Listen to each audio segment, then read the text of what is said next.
শীতকালে আমার মুখ ধুতে খুব ভয় লাগে। ঠান্ডার জন্য না। শীতকালে আমি যে ফেস ওয়াশ ইউজ করি না কেন আমার ফেসটা খুবই ড্রাই হয়ে যায়। সব ময়েশ্চার স্ট্রিপ অফ হয়ে যায়, স্কিন রুক্ষ ও শুষ্ক। আর আমার যে অয়েলি অ্যাকনি প্রোন স্কিন সেটা তো জানোই, একটু কিছু করলেই স্কিনে ব্রণ উঠে যাবে। সো এই উইন্টারে আমি আমার আর তোমার আমাদের দুজনের জন্য এরকম একটা ফেস ওয়াশ খুঁজতেছিলাম যেটা ইউজ করার পর আমাদের ফেস অতিরিক্ত স্ট্রিপ অফ হবে না, ড্রাই হবে না, ওটা অনেক নরম, কোমল এবং হাইড্রেটেড থাকবে।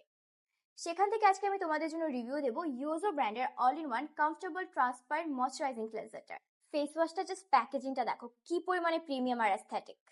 এবং আমার কাছে মনে হচ্ছে স্কিনকে হাইড্রেটেড রেখে স্কিনকে ব্রাইট করতে এবং ডিপ ক্লিন করতে ফেস ওয়াশটা খুবই ভালো কাজ করছে। এবার চলো আমরা এই কিউট ফেস ওয়াশটার একটু ইনগ্রেডিয়েন্ট লিস্টটাকে চেক আউট করি। এটার ভেতরে আছে ক্যামেলিয়া জ্যাপোনিকা ফ্লাওয়ার এক্সট্রাক্ট, যেটা তোমার স্কিনকে হাইড্রেটেড রাখবে, তোমার স্কিন থেকে ড্রাইনেস কমাবে, ফ্লেকিনেস কমাবে। আমাদের সবার পরিচিত লিকোরাইস এক্সট্রাক্ট, যেটা তোমার স্কিন থেকে ইনফ্লামেশন কমায়, স্কিন থেকে দাগ কমায়, পিগমেন্টেশন কমায়, ওভারঅল তোমার স্কিন টোনকে ব্রাইট করে। এটার মধ্যে আছে সিউইড এক্সট্রা, যেটা তোমার স্কিন থেকে অতিরিক্ত অয়েল বা সিবামের প্রোডাকশনকে কন্ট্রোল করবে, তোমার স্কিনের ভিতরে ইলাস্টিসিটি ধরে রাখবে। এছাড়াও আছে হ্যালুরোনিক সাপোর্টিভ ইনগ্রেডিয়েন্ট, যেটা তোমার স্কিনের ভিতরে ময়শ্চারটাকে ধরে রাখতে সাহায্য করবে। রেগুলার কনসিস্টেন্ট ইউজে তুমি তোমার স্কিনকে অতিরিক্ত স্ট্রিপ অফ না করে ইভেন হাইড্রেটেড রেখে ময়শ্চারাইজ রেখে ডিপ ক্লিন হতে দেখবা।